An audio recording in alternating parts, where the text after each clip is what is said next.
انا ما اعرفش، انا ما شفتوش خالص من بعد ما خرجت كده من المستشفى.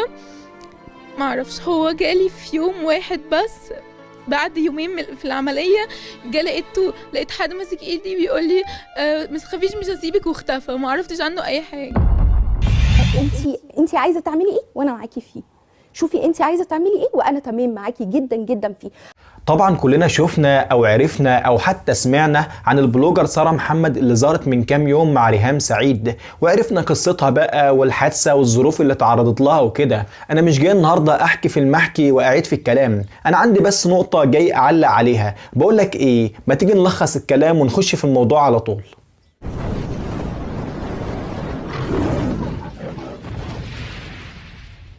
الحكاية باختصار للي ما يعرفش، بنت اسمها سارة محمد كانت خارجة هي وخطيبها في خروجة وفسحة، وهم راجعين طلع عليهم شوية بلطجية بهدف السرقة، وحصل ان في ضرب نار اتضرب عليهم، وسارة كانت بتحذر مصطفى خطيبها، وفي لحظة التحذير دي كان ضرب الخرطوش خلاص اتضرب. ضربات الخرطوش عملت خدش في وش مصطفى، وبقيت الضربات وصلت لعين ووش سارة، مما افقدها بصرها واحدى عينيها، وحصل لها تجمع دموي ونزيف بالمخ. اتنقلت سارة لمستشفى الميري، والدكاترة قالوا ان نسيج العين تم تدميره، وعملت شوية عمليات ولسه في عمليات تانية هتتعمل، والبنت خرجت بالسلامة الحمد لله، سائلا المولى عز وجل انه يتم شفائها على خير. النقطة بقى اللي كل الناس بيتكلموا عليها وبيعلقوا عليها هي نقطة ان خطيبها تخلى عنها ومش بيسأل عليها، وان الوضع عادي عنده ولا همه، وهو طلع وانكر وبرر ده بأهلها، ولغز كبير وليلة كبيرة بتحصل. لكن ده مش موضوعنا، تسمحوا لي اخرج من القصة دي وادخلكم في قصة ايجابية تانية هنعرف منها فكرة حلقة النهاردة. من فترة كده الاستاذ احمد والمدام بتاعته ظهروا مع رضوى الشربيني. ايوه رضوى الشربيني، مستغرب ليه؟ ما تستغربش، رضوى الشربيني احيانا كده بيقع منها حاجات حلوة وايجابية. الحكاية بقى ان الاستاذ احمد والمدام دي اتجوزوا سنة 2008، واول ما اتجوزوا على طول بفضل الله حملت في ابنها الاول يوسف، ربنا يبارك فيه ويحفظه.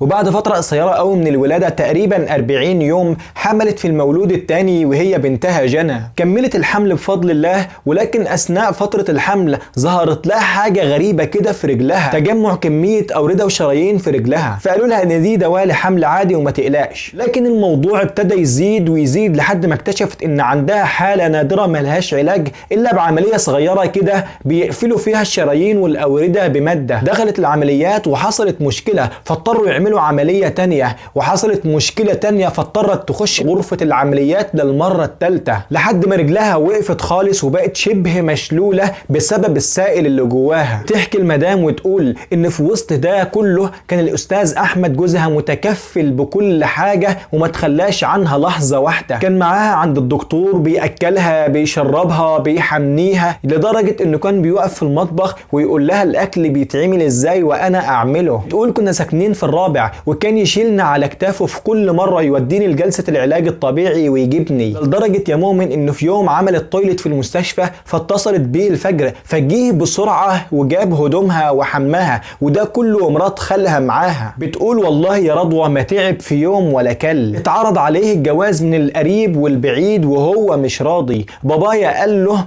يا ابني انت عملت اللي عليك ولو عاوز تتجوز فده حقك. قال له يا عمي يعني انا واخدها فراشة زي القمر ولما يحصل لها حاجة اسيبها واخلع؟ بتقول فضلنا حوالي 4 سنين في المتاهات دي، انا ما بتحركش خالص وجوزي هو اللي بيعمل كل حاجة، ودعيت ربنا كتير. وفي يوم احمد جوزي كان في الشغل وانا بيتي شكله مش عاجبني وكان نفسي اني اقوم، فجيت اجرب اقوم وبقدرة قادر لقيت نفسي بقوم وبتحرك، ويومها عملت شغل البيت كله. ولما جه استغرب وقال مين اللي عمل ده كله؟ مين اللي هنا؟ ولما عرف وقلت له شلني وطار بيا وفضل يعيط. ما تخلاش عني يا رضوى طول السنين دي كلها، والله العظيم يا رضوى التراب اللي احمد جوزي بيمشي عليه فوق راسي من فوق. والله يا رضوى دايما اقول له التراب اللي انت بتمشي عليه ده على راسي. ده كان كلام الست الجميلة دي، قصة اقسم بالله لما عرفتها اتأثرت بيها، قصة تعرف منها ان الكنز الحقيقي هو عدم التخلي عن الحبيب مهما كان، عدم التخلي عن الزوج ولا الزوجة مهما حصل. قصة توصلنا لحاجة مهمة، وهي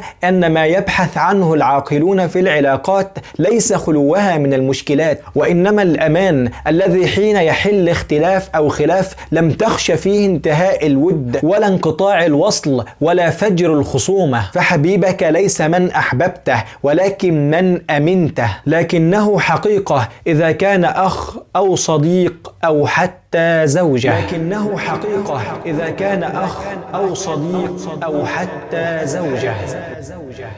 وإلى هنا انتهى الكلام، وفي النهاية سلام.